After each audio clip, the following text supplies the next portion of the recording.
جیسے عالم نے کہہ دیا ہے، اور ان کے عالم بھی یہ اس بات کا خیال کرتے ہیں کہ ان کے فقہ میں جو چیز ہوتی ہے، یعنی فقہ حنفی کے جو مسئلے ہوتے ہیں، وہی مسئلہ جب ان سے سوال کیا جاتا ہے تو وہ پیش کرتے ہیں۔ سب کو یہ بات پتہ ہوتی ہے، اس لیے ان کو یہ دلیل پیش کرنے کی یا دلیل طلب کرنے کی ضرورت اتنی محسوس نہیں ہوتی۔ یہی حال دوسرے فقہ کے ماننے والوں کا بھی ہے کہ اگر ان کی فقہ کے جاننے والے، ان کے کسی عالم نے کوئی بات کہی ہے تو وہ اسے تسلیم کرتے ہیں اور باقاعدہ اس کی دعوت دیتے ہیں کہ ہم سے عالم نے جو کہا، ہمارا کام یہ ہے کہ ہم اسے مان لیں، اسے تسلیم کر لیں، اور اس سلسلے میں وہ عام طریقے سے کوئی سوال نہیں کیا کرتے۔ لیکن ہمارے جو نوجوان ہیں، جمعیت اہل حدیث سے وابستہ جو لوگ ہیں، اور خاص طریقے سے ہمارے نوجوان، ہماری یہ نوجوان ٹیم، اللہ تعالیٰ اس میں اور برکت عطا فرمائے، اور جو ان کی یہاں نشاط پایا جا رہا ہے، جو اتنی ایکٹیو ہیں، ایکٹیونیس ہے جو ان کے اندر، ابھی جو ایک طرح کی بیداری ہے کہ ہم دیکھ رہے ہیں کہ مختلف شہروں میں بہت کوشش کر رہے ہیں ہمارے یہ نوجوان کہ وہ دین کو سیکھیں، اور اسی کا نتیجہ یہ ہے کہ جب وہ کوئی مسئلہ پوچھتے ہیں کسی سے، وہ بھی کسی عالم سے کوئی سوال کرتے ہیں، تو ان کا طریقہ یہ ہوتا ہے کہ سوال کرنے کے ساتھ یہ بھی کہتے ہیں کہ بھائی آپ دلیل کے ساتھ یہ بتائیے، آپ جو ہے یہ بات کہہ رہے ہیں کہ یہ حرام ہے تو اس کی دلیل کیا ہے، آپ یہ کہہ رہے ہیں کہ یہ واجب ہے تو اس کی دلیل کیا ہے، آپ یہ کہہ رہے ہیں کہ یہ جائز ہے تو اس کے جائز ہونے کی دلیل کیا ہے۔ تو یہ اس طرح سے سوال کرتے ہیں، اس طرح کا ان کا جو ہے مزاج ہوتا ہے، اس طرح کا ماحول ہوتا ہے۔ تو یہ بنیادی جو فرق ہے دوسرے لوگوں میں اور جو ہے ہماری جماعت سے جڑے ہوئے لوگوں میں، وہ بنیادی فرق میں نے آپ کو بتایا۔ اسی لیے جو دوسرے جو ہے خاص مذاہب کے جو ماننے والے ہیں، چاہے وہ فقہ حنفی کے ماننے والے ہوں، فقہ جو ہے مالکی کے ماننے والے ہوں، فقہ شافعی کے ماننے والے ہوں، یا فقہ حنبلی کے ماننے والے ہوں، ان کا معاملہ یہ ہوتا ہے کہ جو عام پبلک ہے، جنرل پبلک ہے، اس کو اس طرح کے مسائل، قواعد، اصول جاننا اس کے لیے ضروری نہیں۔ کیوں ضروری نہیں ہوتا ہے؟ کہ اس کا کام صرف اتنا ہوتا ہے کہ ہم سوال کریں گے، جیسا ہم سے کہا گیا ہم اس کے لحاظ سے عمل کریں گے، اس کے بارے میں مزید جستجو کرنا، تحقیق کرنا کہ سامنے والا جو جواب دے رہا ہے صحیح جواب دے رہا ہے کہ نہیں، اس کے بارے میں مزید معلومات حاصل کرنے کی کوشش کرنا، دلیل طلب کرنا۔ تو دلیل جب طلب کریں گے تو اس وقت یہ شکل پیش آتی ہے کہ اور یہی عام طریقے سے جو مقلد حضرات ہوتے ہیں وہ یہی بات پیش کرتے ہیں کہ عام لوگ دلیل کیا سمجھیں گے؟ قرآن و سنت کے جو دلائل ہیں نا، عام لوگ کیا سمجھیں گے اس کو کہ ہم دلیل پوچھیں؟ اگر وہ دلیل بتا بھی دے تو ہم کو کیا سمجھ میں آنے والا ہے؟ تو یہ چیز، یہ خاص طریقے سے بات کہی جاتی رہتی ہے۔ اسی لیے میں آپ کے سامنے آج کے اس درس میں اس کی وضاحت کرنا چاہتا ہوں۔ تو اس وضاحت میں یہ قواعد جاننا، جو ہم قواعد آپ کے سامنے پیش کرنے والے ہیں، جو اصول پیش کرنے والے ہیں، ان کا جاننا کتنا ضروری ہوتا ہے اس کا آپ کو اندازہ ہوگا اصل میں۔ تو میں نے آپ سے کہا کہ جب یہ سوال ہوتا ہے کہ دلیل سے بتائیے، اس کا پروف کیا ہے، اس کی دلیل کیا ہے، تو یہاں اب یہ سوال آتا ہے کہ اگر اس عالم نے دلیل پیش کر بھی دیا تو سوال کرنے والے کو کیا وہ دلیل سمجھ میں آ سکتی ہے؟ کیونکہ یہ دلائل تو عالم لوگ ہی سمجھ سکتے، عام لوگ کیا سمجھیں گے اس کو؟ تو یہ اصل ایک بات ہوتی ہے جو لوگوں کی زبان سے سننے کو ملتی ہے۔ اسی لیے میں چاہتا ہوں کہ آج کے اس درس میں یہ چند جو ہے باتیں آپ کے سامنے پیش کروں، یہ چند مسائل آپ کے سامنے اجاگر کروں۔ سب سے پہلی بات یہ کہ شریعت کے کچھ مسائل ایسے ہیں جن کی واضح طور پر قرآن میں یا حدیث میں دلیل موجود ہے، بالکل کلیئر انداز کی دلیل ہے، واضح قسم کی دلیل ہے، اور اس میں اتنی کلیئرٹی ہے کہ سننے والے کو کسی طرح کا کوئی ڈاؤٹ بھی نہیں، کوئی پریشانی بھی نہیں۔ جیسے میں آپ کو یہ بتاؤں کہ قرآن میں اللہ تبارک و تعالیٰ نے کہا اقیموا الصلاۃ، نماز قائم کرو، کہا آتوا الزکاۃ، زکوٰۃ دو۔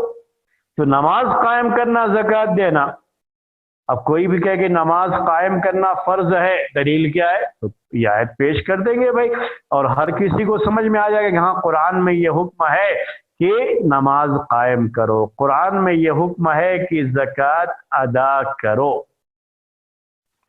یہ بات آپ کے سمجھ میں آ گئی؟ تو یہ دلیل کوئی بھی آسانی سے پیش کر لیتا ہے، اور جب آپ کسی عالم سے مسئلہ پوچھتے ہیں، اس طرح کا مسئلہ جس کی دلیل قرآن یا حدیث میں موجود ہے اور بہت ہی کلیئر انداز میں، بہت ہی واضح انداز میں وہ دلیل موجود ہے، وہ پروف موجود ہے، تب تو کوئی مسئلہ نہیں پیش آتا ہے۔ اور سامنے جو آدمی، جو عالم ہے جس سے سوال کیا گیا، وہ آسانی سے وہ بات پیش بھی کر دیتا ہے۔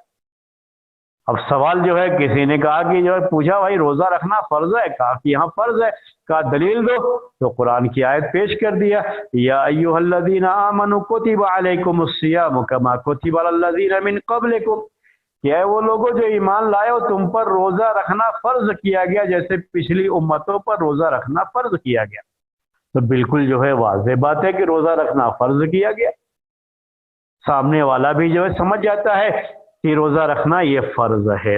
رمضان کے مہینے کا روزہ رکھنا فرض ہے، حدیث میں اس کی جو ہے وضاحت ہے، قرآن میں دوسری آیت میں اس کا بھی ذکر ہے کہ شہر رمضان الذی، کہ رمضان کا مہینہ وہ مہینہ ہے، شہر رمضان الذی انزل فیہ القرآن، کہ رمضان کا مہینہ وہ مہینہ ہے جس میں قرآن کو نازل کیا گیا۔ اور پھر اسی آیت میں یہ بات ہے کہ فمن شہد منکم الشہر فلیصم، جو بھی اس مہینے میں موجود رہے، ایمان والا جو بھی شخص ہے اور جس کے پاس روزہ رکھنے کی طاقت ہے، اس کے لیے کیا کہا؟ فلیصم ہو، وہ روزہ رکھے۔ قرآن میں اللہ تبارک و تعالیٰ نے یہ بات کہی، اب یہ پیش کر دیں گے، سامنے سننے والا بھی اس کو سمجھ جاتا ہے، کوئی پریشانی نہیں ہوتی۔ تو میرے بھائیوں، یہ ایک طرح کی جو دلیل ہوتی ہے، وہ جب سوال کیا جاتا ہے تو ہم دلیل آسانی سے پیش کر دیتے ہیں اور سامنے والا سمجھ بھی جاتا ہے۔ لیکن دلیل کی ایک دوسری قسم ہے، ایسے مسائل جو باقاعدہ انہی الفاظ میں قرآن اور حدیث میں اس کا ذکر نہیں ہے۔ ایسے بہت سے مسائل ہیں کہ وہی جو ہے مسئلہ خاص طریقے سے قرآن میں یا حدیث میں اس کا ذکر نہیں کیا گیا۔ جیسے ابھی ایک مسئلہ آپ کو کہوں کہ ٹوپی پہننا، ٹوپی پہننا، ٹوپی پہننے کا حکم کیا ہے؟ تو آپ کہو کہ نہیں، ہمیں قرآن اور حدیث سے دلیل دیجئے، ٹوپی پہننا کیا ہے، حکم کیا ہے؟ بھئی قرآن میں تو کہیں ایسا نہیں آیا ہوا ہے کہ ٹوپی پہنو، اور کہیں یہ بھی نہیں آیا ہوا ہے کہ ٹوپی نہ پہنو۔ اب حدیث میں بھی کہیں ٹوپی پہننے یا نہ پہننا اس طرح کا کوئی مسئلہ، کوئی حکم نہیں ذکر کیا گیا۔ تو آپ یہ کہو کہ نہیں، ہم کو قرآن کی آیت پیش کرو، حدیث پیش کرو، تو ظاہر سی بات ہے کہ وہ کہاں سے لے کر کے آ کر کے پیش کرے گا۔ اب آج کل آپ یہ بھی دیکھتے ہوں گے مسجدوں میں کہ بہت سارے لوگ مسجدوں میں کرسی پہ نماز پڑھتے، تو آپ یہ کہو کہ اب کرسی پہ نماز پڑھنا کیسا ہے، جائز ہے یا جائز نہیں ہے؟ سوال، اور آپ جواب کیسا مانگ رہے ہو؟ اگر آپ کہتے ہو کہ جائز ہے تو قرآن اور حدیث سے اس کی دلیل دیجیے۔ اب قرآن اور حدیث میں کہیں نہ کوئی آیت ہے اور نہ ہی کوئی حدیث ہے کہ آپ کرسی پہ نماز پڑھ سکتے ہو، اور نہ ہی کوئی ایسا حکم ہے کہ کرسی پہ نماز نہیں پڑھ سکتے۔ اگر کوئی اس طرح کی دلیل چاہے تو ایسی کوئی دلیل نہیں مل سکتی، قرآن میں بھی ایسی کوئی دلیل نہیں مل سکتی، حدیث میں بھی۔ تو یہیں پر ضرورت محسوس ہوتی ہے کہ ہم جانیں، کس چیز کو جانیں؟ کہ جو شریعت میں اسلامی مسائل کو سمجھنے کے لیے، شریعت کے احکام کو سمجھنے کے لیے کچھ فقہی قواعد ہیں، کچھ فقہ کے اصول ہیں، ضابطے ہیں، یہ اصول اور ضابطے بھی قرآن اور حدیث سے ہی لیے گئے۔ تو قرآن اور حدیث سے ہی اسی کی روشنی میں کچھ ضابطے بنائے گئے ہیں، کچھ جو ہے اصول بنائے گئے ہیں، کچھ قواعد بنائے گئے ہیں، اور یہی قواعد ایسے موقعوں پر دلیل کے طور پر پیش کیے جاتے ہیں۔ اب آپ کو پہلے سے ان قواعد کا کوئی علم نہیں ہے، اور آپ کے سامنے آپ دلیل تو پوچھ لیے، اور وہ دلیل کے طور پر قاعدہ پیش کر رہا ہے، فقہی قاعدہ پیش کر رہا ہے، تو آپ کو نہیں نہیں ہمیں قرآن کی آیت اور یا حدیث، تو ایسا نہیں ہے۔ کچھ دلائل ایسے بھی ہیں جن کا تعلق کس سے ہے؟ انہی کتاب و سنت ہی سے ہے، قرآن اور حدیث سے ہی ہے، لیکن قرآن اور حدیث میں اس کے تعلق سے بالکل جو ہے دو ٹوک لفظ میں کہ یہ جائز ہے یا یہ حرام ہے یا یہ جو ہے جائز نہیں ہے، ایسے کوئی حکم نہیں آیا ہے قرآن یا حدیث میں۔ اس کا ذکر آیا ہو، کبھی ایسا ہوتا ہے اس کا ذکر بھی نہ آیا ہو، لیکن اسی قرآن سے، اسی حدیث سے ایسے کچھ اصول اور ضابطے مرتب کیے گئے ہیں، اسی سے قرآن اور حدیث سے ایسے قواعد بنائے گئے ہیں جس سے ان مسائل کا حل نکالا جاتا ہے اور اس کی دلیل پیش کی جاتی ہے۔ تو اب کرسی پر نماز پڑھنا، مسئلہ یہ ہے کہ یہ کیسا ہے، جائز ہے یا نہیں ہے؟ اب قرآن میں تو کہیں یہ حکم نہیں آیا ہوا ہے کہ کرسی پر آپ نماز پڑھ سکتے ہو، اور قرآن میں یہ بھی نہیں آیا ہوا ہے کہ قرآن جو ہے آپ کرسی پہ نماز نہیں پڑھ سکتے، حدیث میں بھی ایسا کچھ نہیں آیا ہوا ہے۔ لیکن اب یہ ہے کہ کچھ قواعد ہیں، کچھ قواعد ہیں، فقہ کے کچھ قواعد ہیں۔ اب ان قواعد کی روشنی میں ہم ان مسائل کا حل تلاش کرتے ہیں اور ان مسائل کا حکم بیان کرتے ہیں۔ اللہ تبارک و تعالیٰ نے جن کو علم دیا ہے وہ اس سلسلے میں اس کا حکم تلاش کر کے اس کا حکم بیان کرتے ہیں۔ اب سامنے والا دلیل پوچھے گا تو وہ دلیل کے طور پر یہی قاعدہ پیش کریں گے، تو جب آپ وہ قاعدہ سنیں گے تو پہلے سے آپ کو علم ہی نہیں ہے اس قاعدے کے بارے میں، تو آپ کیسے جانیں گے؟ جیسے ابھی ہمارے ایک بھائی کہہ رہے تھے کہ ہم اصول حدیث، مصطلح الحدیث بھی جو ہے حدیث کی جو اصطلاحات ہے وہ بھی ہم جو ہے پڑھتے ہیں یا پڑھنے والے ہیں، جو بھی شکل ہے اس کی جو ہے، ویسے میں بھی کافی دروس اس کے اوپر لے چکا ہوں، میرے دروس کافی جو ہے اصول حدیث کے بارے میں بھی آپ کو یوٹیوب میں آپ جائیں گے تو جو یہ اس میں آپ کے جو ہے وہ بامبے میں ایک یہ ہے یعنی چینل، اسلامی چینل، جو آج کل جو ہے اسلامی چینل کے طور پہ تو نہیں چل رہا ہے کیونکہ اس پر کافی خرچہ آ رہا تھا، پہلے باقاعدہ یہ چینل تھا، یہ آئی پلس ٹی وی جو ہے، تو آئی پلس ٹی وی پر میرے باقاعدہ دروس ہو چکے ہیں اصول حدیث پر بھی، اور باقاعدہ جو ہے اس کو اردو زبان میں میں نے سمجھایا ہے، تو آپ کو یہ سب چیزیں جو ہے مل جائیں گی، آپ یوٹیوب پر جائیں گے۔ اور اسی طریقے سے میں نے کافی جگہوں پر، یہاں بنگلور میں بھی، یہاں جو نوجوان ہیں وہ بھی کافی سیکھنا چاہتے رہتے ہیں، تو ہم نے اس طرح کے تمام سبجیکٹس پر یہاں دروس جو ہے نوجوانوں کے درمیان پیش کیے۔ الحمدللہ آپ جو ہے دیکھیں گے کہ کافی ان نوجوانوں نے علم حاصل کر لیا۔ میں نے آپ کو بتایا تھا کہ ہفتے کے روز بھی میرا ایک درس چلتا ہے مغرب کے بعد 7 بجے سے، اور اتوار کے روز بھی چلتا ہے صبح میں 9 بجے سے لے کر کے جو ہے دوپہر تک۔ یہ خالص جو ہے علمی جو موضوعات ہوتے ہیں نا، علمی دروس ہوتے ہیں، اسی کے اوپر یہ سب چیزیں ہم جو ہے پیش کرتے رہتے ہیں۔ سیرت نبوی پر بھی وہ جو ہے کوئز سسٹم نہیں بلکہ باقاعدہ جو ہے اس کا جو صحیح طریقہ ہے سیکھنے کا، اس کے لحاظ سے ہم نے دروس دیے۔ یہ سب بھی دروس آپ کو جو ہے مل جائیں گے یوٹیوب پر۔ تو میں آپ کو یہ بتانا چاہ رہا تھا کہ اب آپ جیسے حدیث کی بات کرتے ہیں، اب سامنے والے نے کہا کہ یہ حدیث ضعیف ہے، تو حدیث ضعیف ہونے کا مطلب کیا ہوتا ہے؟ تو اصطلاح جب آپ پڑھیں گے تو اس میں یہی چیز آپ کو بتائی جائے گی کہ حدیث ضعیف کا مطلب کیا ہوتا ہے، صحیح حدیث کا مطلب کیا ہوتا ہے، حسن حدیث کا مطلب کیا ہوتا ہے۔ تو پہلے سے آپ پڑھے ہوئے ہیں، تو سامنے والا کہتا ہے کہ نہیں یہ حدیث ضعیف ہے اس لیے ہم اس کو دلیل کے طور پر نہیں پیش کر سکتے، تو آپ کو بات سمجھ میں آ سکتی ہے، لیکن آپ نے پہلے کبھی اس کو سیکھا ہی نہیں تو آپ کو سمجھ میں نہیں آئے گی۔ تو یہی مسئلہ جو ہے ان فقہی قواعد کا بھی ہے میرے بھائیوں. ہم جو یہ پڑھا رہے ہیں نا آپ کو اسی مقصد سے پڑھا رہے ہیں کہ جب آپ دلیل پہ جو ہے کسی سے پوچھ رہے ہیں اور وہ کہتا ہے بھئی آپ کو دلیل پیش بھی کروں تو آپ کو سمجھ میں تو آئے گا نہیں یہ مسئلہ، تو پھر آپ دلیل کیوں مجھ سے مانگ رہے ہو؟ کوئی فائدہ نہیں آپ کا دلیل مانگنے کا. نہیں، آپ کہہ سکتے نہیں بھائی میں نے یہ چیزیں جو ہے سیکھی ہیں اور اس طرح سے آپ دلیل میں پیش کریں گے تو میں اسے سمجھ سکتا ہوں. آپ دلیل جو ہے پیش کریں گے تو میں سمجھ سکتا ہوں.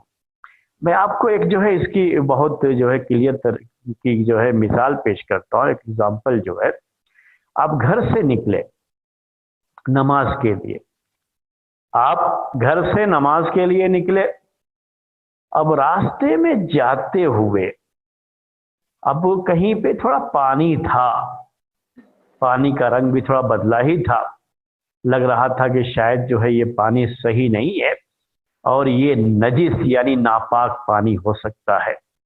آپ جا رہے تھے فٹ پاتھ پہ کہ کوئی گاڑی والا آیا اور اس پانی پر اپنی گاڑی اتنی تیز چلایا کہ اس سے چھینٹے اڑ گئے اور آپ کو یہ اندازہ ہو رہا ہے کہ آپ کے کپڑے پر چھینٹا پڑا، آپ کے کپڑے پر چھینٹا پڑا. اب وہ جس جگہ پہ وہ چھینٹا پڑا وہ تو نجس ہو گیا، ناپاک ہو گیا. اب یہاں دو شکل بنتی ہے اس کی. ایک شکل تو یہ ہے کہ کہاں چھینٹا پڑا وہ آپ نے دیکھ لیا تھا تو آپ اس جگہ کو دھو لیا آپ نے تو وہ کپڑا پاک ہو گیا، کوئی مسئلہ نہیں. لیکن آپ یہ تو دیکھ رہے تھے کہ چھینٹا اڑا کپڑے تک آیا، کہاں کپڑے پر لگا یہ آپ کو نظر نہیں آیا. اتنا ہے کہ لنگی جو نیچے پہنے ہوئے تھے یا پینٹ جو نیچے پہنے ہوئے تھے یا پائجامہ جو نیچے پہنے ہوئے ہیں اسی پائجامے پر کہیں لگا، لیکن کہاں لگا وہ آپ کو نظر نہیں آیا، وہ آپ دیکھ نہیں پائے اور اوپر سے کچھ ظاہر بھی نہیں ہو رہا. تو آپ سے ہم سوال کرتے ہیں، بتائیے آپ خود بتائیے کہ آپ کیا کریں گے ایسے موقع پر؟ کیا کرنا ہوگا آپ کو؟ آپ جواب دیجیے، آپ میں سے کوئی ایک آدمی جواب دے. جی بولیے.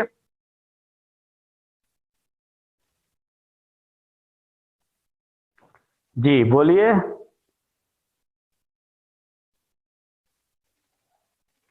بول سکتے ہیں؟ جی آپ میں سے کوئی جواب دے اس کا.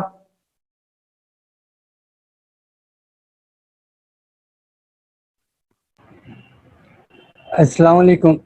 اگر وعلیکم چھینٹا السلام. اگر چھینٹا نظر نہیں آیا تو اسی میں نماز ہو جائے گی انشاءاللہ.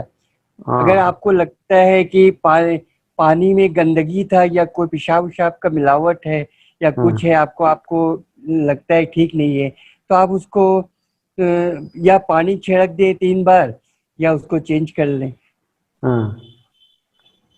تو آپ کا کہنا یہ ہے کہ مسئلہ یہاں کیا ہے کہ چھینٹا تو پڑا ہے اتنا تو معلوم ہے، لیکن کہاں پڑا یہ نظر نہیں آ سکا ہم کو. ایک شکل اس کی یہ ہوئی، ایک شکل یہ ہوئی کہ چھینٹا پڑا اور ہم کو نظر بھی آیا. جی. اور تیسری شکل یہ ہے کہ چھینٹا جو پانی اڑا تو وہاں سے لیکن وہ ہمارے کپڑے تک پہنچا یہ ہم کو نظر نہیں آیا. دیکھیے یہ 3 شکلیں ہو گئی. اب جواب دینے والا جواب دے گا، آپ اس سے دلیل پوچھو گے تو میں اب آپ کو وہی چیزیں پیش کرنا چاہ رہا ہوں. دیکھیے سب سے پہلی بات کیا ہے، پہلی شکل کیا ہوئی کہ چھینٹا اڑا نظر آیا اور کپڑے پر جہاں پڑا چھینٹا وہ بھی نظر آیا. تو اب یہاں کیا کرنا ہے، اس کو اس جگہ کو دھو لینا ہے جہاں چھینٹا پڑا تھا.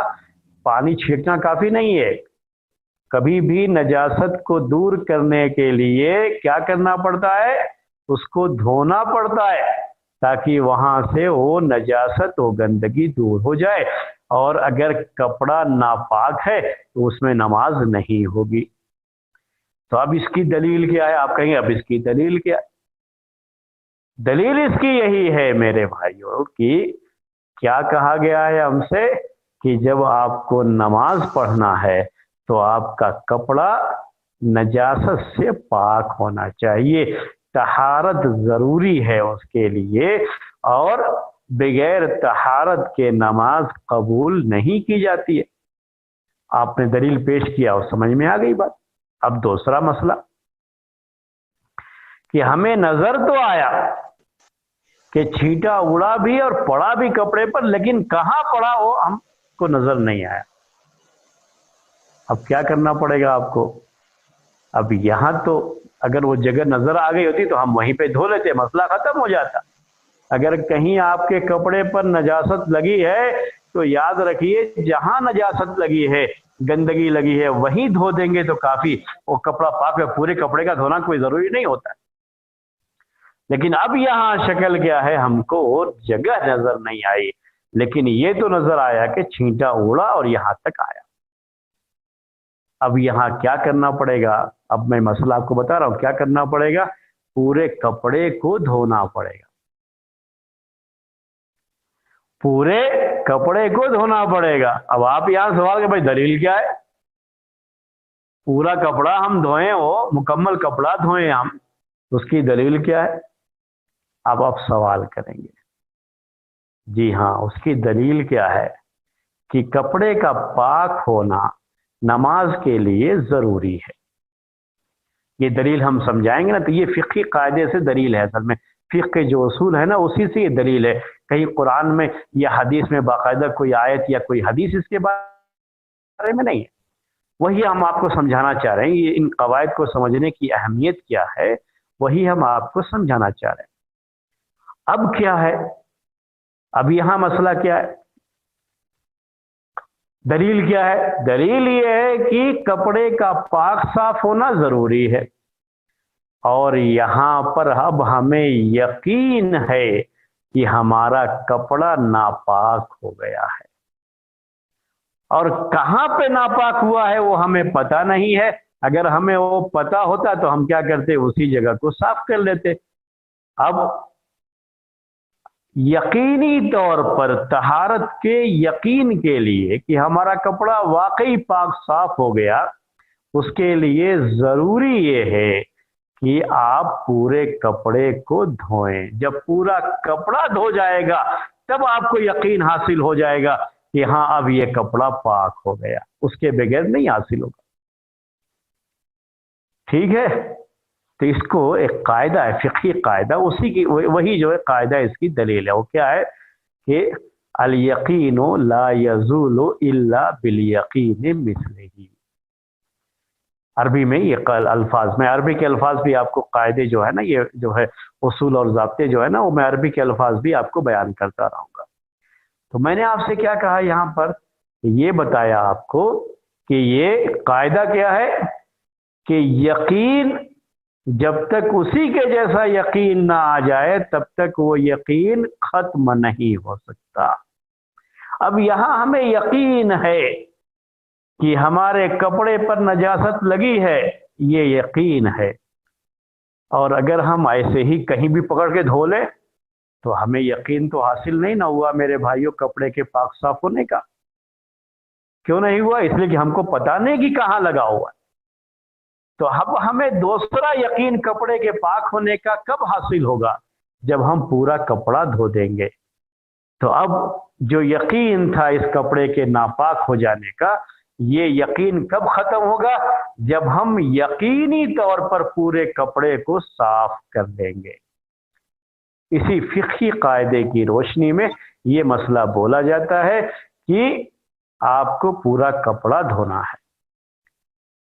اب تیسری شکل کیا ہے؟ تیسری شکل میں یہ ہے کہ چھینٹا وہاں سے اڑا تو ضرور، لیکن وہ ہمارے کپڑے تک پہنچا، اس پہ ہم کو شک ہے، یعنی ہم کو یقین نہیں ہے کہ پہنچا بلکہ شک ہے۔